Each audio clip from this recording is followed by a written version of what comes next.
Bienvenidos al día número 17 de Burlar al Diablo. Estamos en el capítulo 10, que es la autodisciplina, y dice: ¿qué preparación debe uno recibir antes de poder actuar con definición de un propósito en todo momento? Uno debe de ganar dominio sobre sí mismo. Aquel que no tiene dominio sobre sí mismo no podrá dominar a otros. La carencia de autodominio es en sí misma la forma más destructiva de autodefinición. Nota de Sharon: aquel que no tiene dominio sobre sí mismo no podrá dominar a otros. ¿Qué cierto es esto? Piensa en nuestros líderes políticos que han caído en desgracia porque no pudieron controlar su propia conducta. ¿Cómo podemos confiar en que ellos controlen la nuestra? ¿Dónde debemos comenzar a dar el primer paso para el control sobre uno mismo? Dominando los tres apetitos que son los principales responsables de la falta de autodisciplina. Los tres apetitos son el deseo por la comida, el deseo por la expresión sexual, el deseo por expresar opiniones débilmente ordenadas. ¿Acaso el hombre posee otros apetitos que requieran de control? Sí, muchos de ellos, pero estos tres son los que deberían de ser dominados primero. Cuando un hombre logre dominar estos tres apetitos, habrá desarrollado suficiente autodisciplina como para dominar fácilmente aquellos de menor relevancia. Pero estos son apetitos naturales, deben ser exculpados si es que uno ha de estar sano y feliz. Ciertamente son apetitos naturales, pero también son peligrosos porque las personas que no han alcanzado el dominio sobre sí sobrealimentan estos apetitos. El autodominio abarca el control suficiente sobre los apetitos para que uno pueda alimentarse de lo que necesita y rechazar la comida que no necesita. Su opinión es interesante e ilustrativa. Describa los detalles a través de los cuales puede entender cómo y bajo qué circunstancias las personas sobrealimentan los apetitos. Toma como por ejemplo el deseo por el alimento físico. La mayoría de las personas son tan débiles en la autodisciplina que llenan sus estómagos con una combinación de alimentos sustanciosos agrandan al paladar, que agradan al paladar, pero ponen a trabajar en exceso a los órganos de la digestión y la eliminación. Vierten en sus estómagos una cantidad y combinación de alimentos en la que la química corporal solo puede deshacerse convirtiendo la comida en venenos mortalmente tóxicos. Estos venenos congestionan y estancan el sistema de alcantarillado en el cuerpo hasta que retarda su trabajo de eliminación de la materia de desperdicio. Después de un tiempo, el sistema de alcantarillado deja de trabajar del todo y la víctima sufre lo que llama constipación. Para entonces está lista para ingresar al hospital. La autointoxicación o envenenamiento del alcantarillado corporal invade la maquinaria del cerebro y la enrolla en una especie de tapón de masa. Entonces la víctima se vuelve lenta en sus movimientos físicos y mentalmente irritable y susceptible. Si tan solo pudiera echar un buen vistazo al mal olor de su sistema de alcantarillado, se avergonzaría de verse a sí misma la cara. Los alcantarillados de una ciudad no son los sitios más agradables cuando se sobrecargan o se congestionan, pero son limpios y dulces comparados con el alcantarillado intestinal cuando ha sido sobrecargado o congestionado. Este no es un agradable relato para ser asociado con el agradable y necesario acto de comer, pero ahí es donde pertenece porque la combinación de sobrealimentación y mala comida son los males que provocan autointoxicación. Las personas que comen moderadamente y mantienen su alcantarillado corporal limpios me obstaculizan porque un alcantarillado corporal limpio por lo general denota un cuerpo sano y un cerebro que funciona adecuadamente. Imagina si tu imaginación puede ampliarse tanto, ¿cómo es que un ser humano podría moverse con la definición de un propósito si tuviera un alcantarillado corporal lleno de tanto veneno como para matar a 100 personas si este fuese inyectado directamente en su torrente sanguíneo? Nota de Sharon: la ciencia finalmente alcanzó a Hill e incluso rebasó su idea acerca de los procesos físicos y de cómo se vinculan con la salud mental y emocional. Aún así, no tuvo miedo de aventurarse en esto y en tantas otras ocasiones en el libro. Y toda esta molestia es el resultado de una falta de control sobre el apetito físico por la comida. Bueno, si deseas ser absolutamente preciso, dirías que la alimentación inadecuada es responsable de la mayoría de las afecciones del cuerpo y prácticamente de todas las jaquecas. Si deseas prueba de esto, elige a 100 personas que sufran de jaquecas y somete a cada una de ellas a un lavado total de su sistema de alcantarillado corporal con un gran edema y observa que por lo menos de 95 jaquecas habrán desaparecido en un lapso de 5 minutos después de que sus alcantarillados han sido aseados. Todo por lo que dice usted sobre el tracto intestinal, tengo la impresión de que el dominio sobre su apetito físico por la comida denota también en el dominio sobre el hábito de olvidar mantener los intestinos limpios. Sí, eso es tan cierto. Tan importante es eliminar la materia del desecho del cuerpo y las porciones de alimentos sin utilizar, como es consumir la cantidad adecuada y la correcta combinación de alimentos. Nunca pensé en la autointoxicación como uno de sus instrumentos de control sobre las personas, y estoy completamente impresionado de saber cuántas personas son víctimas de este silencioso enemigo. Escuchemos lo que tiene usted que decir de otros dos apetitos. Bueno, toma el deseo por la expresión sexual. Es una fuerza con la que domina al débil y al fuerte, al anciano y al joven, al ignorante y al sabio. En realidad controla a todos los que se rehúsan a dominar el sexo. ¿Cómo puede uno dominar la emoción sexual? Mediante el sencillo proceso de convertir esa emoción en una forma de actividad distinta a la de la copulación. El sexo es una de las fuerzas más grandes que motivan a los seres humanos. Debido a este hecho, también es una de las fuerzas más peligrosas.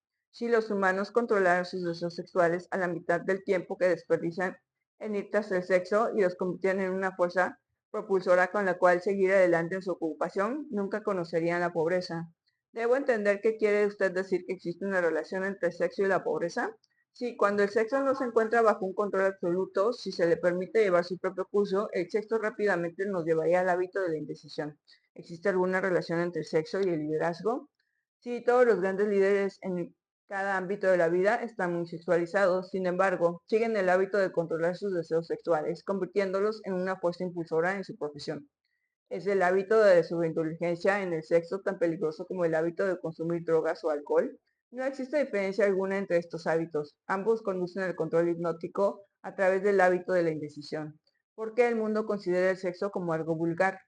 Por eso es abuso de que las personas han hecho de esta emoción. No es el sexo lo que eso es.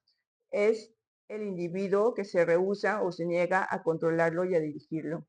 ¿Quiere decir por su afirmación que no debemos exculpar el deseo sexual? No, quiero decir que el sexo, como todas las fuerzas accesibles al hombre, debe ser entendido, dominado y puesto al servicio del hombre.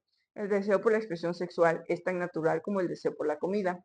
El deseo no puede descartarse más de lo que puede uno detener por completo el caudal de un río. Si la emoción del sexo se desconecta de su modo natural de expresión, estallará en alguna forma menos deseable. Tal como un río, si es embalsado, se abrirá paso y fluirá alrededor del embalse. Quien posee autodisciplina entiende la emoción del sexo, la respeta y aprende a controlarla y a convertirla en actividades constructivas. Exactamente qué daño existe en la sobreindulgencia en el sexo. El mayor daño es que agota la principal fuente de impulso del hombre y la desperdicia. Sin una adecuada compensación, la energía creativa del hombre disipa la energía que requiere la naturaleza para mantener la salud física. El sexo es la fuerza terapéutica más útil de la naturaleza. Reduce la energía magnética, que es la fuente de una personalidad atrayente. Elimina la chispa de los ojos e instala una discordia en el tono de la voz. Destruye el entusiasmo, reduce la ambición y conduce inevitablemente al hábito de la indecisión en todos los aspectos. Me gustaría que respondiera de otra forma diciéndome qué fines benéficos se puede hacer para obtener la emoción del sexo, si ésta es dominada y transformada. El sexo controlado proporciona la fuerza magnética que atrae a las personas entre sí. Es el factor más importante de una personalidad atrayente, de calidad al tono de voz y permite que uno comunique a través de la voz cualquier sentimiento determinado. Sirve como ninguna otra cosa para dar motivación a los deseos. Mantiene el sistema nervioso cargado con la energía necesaria para llevar a cabo la tarea de mantener el cuerpo. Agudiza la imaginación y permite que uno cree ideas útiles. Brinda rapidez y definición a los movimientos físicos y mentales. Brinda persistencia y perseverancia a la persecución de nuestro mayor propósito de vida. Es un excelente antídoto contra todos los miedos. Brinda inmunidad en contra del desaliento. Ayuda a dominar la pereza y la deslinda. Brinda la resistencia física y mental al experimentar cualquier forma de posición o derrota. Brinda las cualidades combativas necesarias bajo cualquier circunstancia para la autodefensa. En resumen, crea ganadores y no perdedores.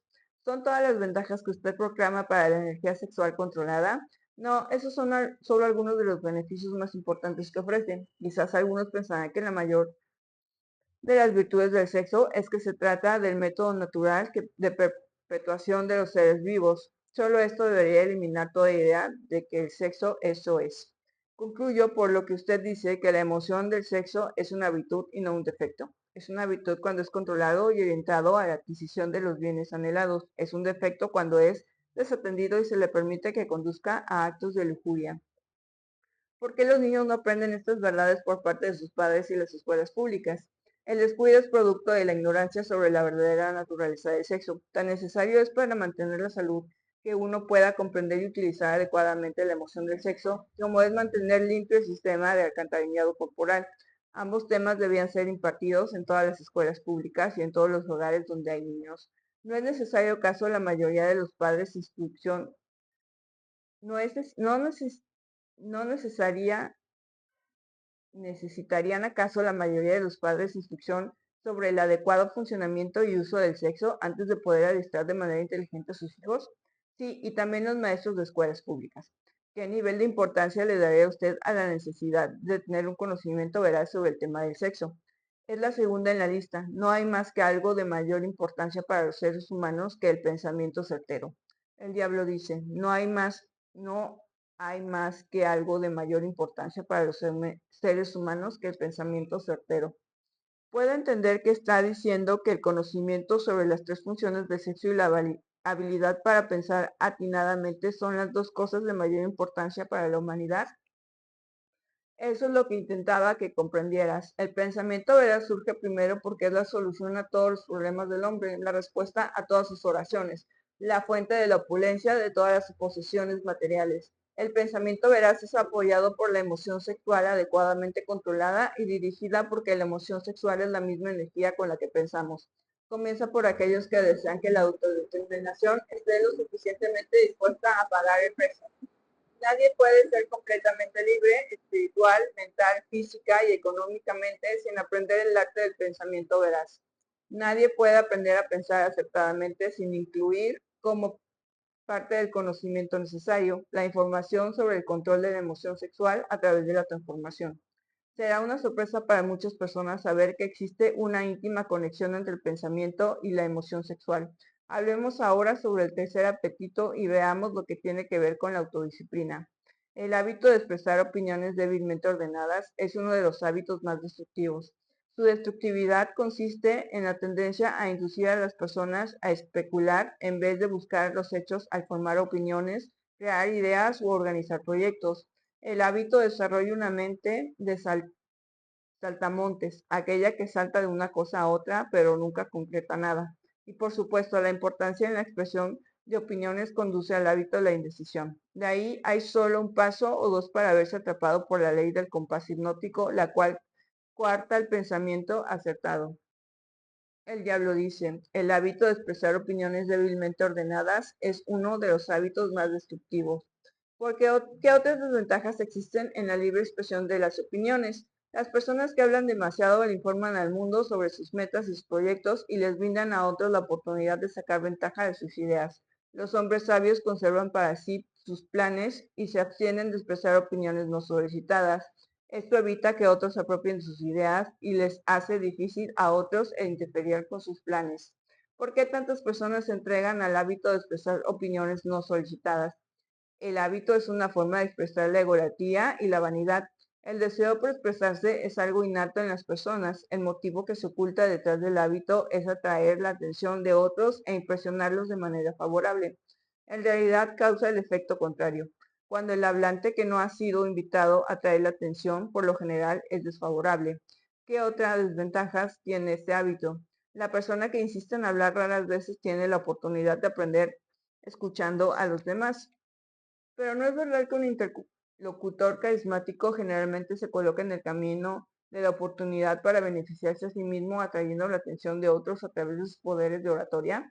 Sí, un interlocutor carismático tiene un recurso de enorme valor en su capacidad para impresionar a las personas por medio de su discurso, pero no puede hacer el mejor uso de este recurso si impone su discurso sobre otros sin que se lo hayan solicitado.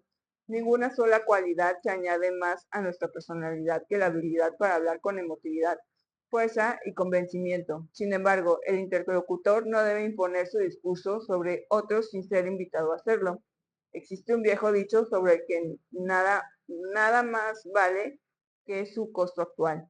Esto se aplica tanto a la libre expresión de opiniones no solicitadas como a las cosas materiales.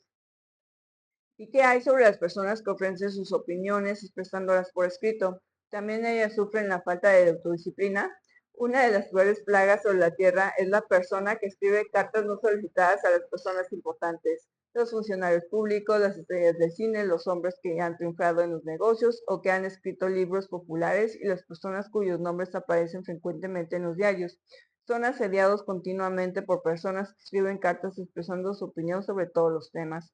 Pero la escritura de cartas no solicitadas es una manera inofensiva de encontrar placer a través de la autoexpresión. ¿No es cierto? ¿Qué daño puede uno hacer por medio de este hábito?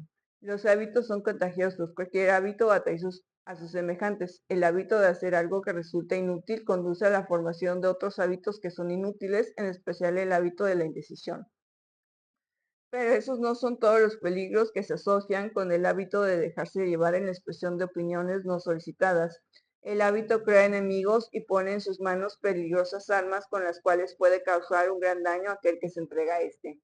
Los ladrones, estafadores, extorsionadores pagan grandes sumas por los nombres y domicilios de los que escriben cartas no solicitadas, sabiendo, como lo saben, que quienes las escriben se convierten en presas fáciles de todo tipo de esquemas que resultan en la pérdida de su dinero. Se refieren a los que escriben este tipo de correspondencia como locos.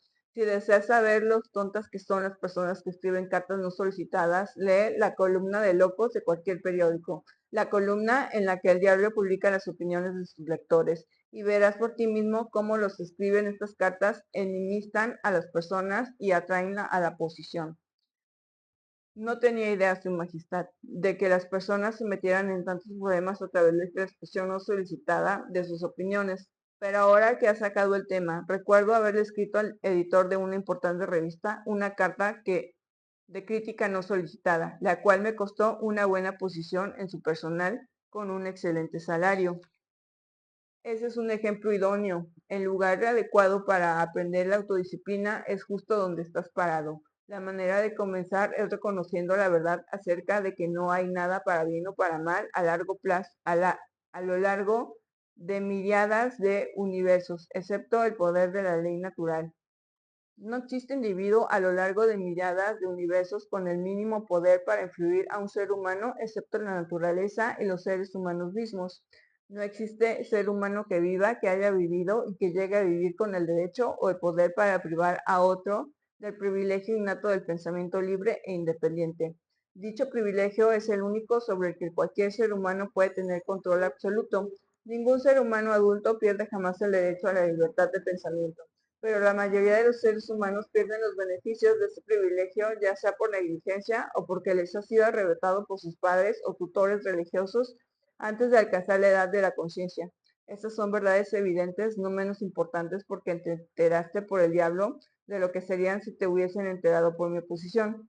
Pero, ¿en qué se apoyarán las personas en el momento de emergencia cuando no sepan dónde ni a quién acudir? Deja que se apoyen en el único poder confiable accesible a cualquier ser humano. ¿Y cuál es ese poder? Ellos mismos, el poder de sus propios pensamientos, el único poder que pueden controlar y en el que pueden confiar, el único poder en el que no pueden ser corrompido, modificado y falsificado por sus deshonestos semejantes. El diablo dice, el poder de sus propios pensamientos, el único poder que pueden controlar y en el que pueden confiar. Nota de Sharon. Quizás no puedas controlar a otras personas, pero puedes controlar cómo reaccionas ante ellas y a sus acciones. Esto es fácil de decir, pero mucho más difícil de hacer. Tendemos a querer cambiar a las personas cuando en realidad solo podemos cambiar nosotros mismos y cómo reaccionamos ante ellas. Todo lo que dice parece lógico, pero ¿por qué debo acudir al diablo para descubrir verdades tan profundas? Volvamos a los 7 principios. Ya ha transmitido suficiente información para mostrar claramente que el secreto sobre cómo fracturar el poder del compás sinóptico incluido en los 7 principios. También ha demostrado usted que el más importante de estos principios es la autodisciplina. Primero, déjame resumir esa parte de mi confesión que ya hemos cubierto. Te he dicho francamente que mis 2 herramientas más efectivas para dominar a los seres humanos son el hábito de la indecisión y la ley del compás hipnótico. Te he mostrado que la indecisión no es una ley natural, sino un hábito creado por el hombre que concluye a la sumisión del hombre a la ley del compás hipnótico. Los 7 principios son los medios mediante los cuales el hombre podrá romper el dominio del compás hipnótico y tomar posesión nuevamente de su propia mente. Verás que los 7 principios son, por lo tanto, los 7 pasos que sacan de las prisiones creadas por ellas mismas y que en las que se encuentran encerradas a las víctimas del compás hipnótico. Los 7 principios son la llave maestra que abre la puerta a la autodeterminación espiritual, mental y económica. Eso es cierto. Sí, esa es otra manera de enunciar la verdad. Bueno, vamos a dejarle por hoy hasta aquí. Terminamos este capítulo que fue el 10 y mañana continuamos en el 11. Gracias por la lectura de hoy. Ya estamos a súper poquito porque son 12 capítulos y pues ya el lunes les estaré diciendo qué libro vamos a leer después. Pues nada, compartan la playlist con alguien que crean que les puede interesar y suscríbanse al canal para seguir leyendo más todos los días. Gracias.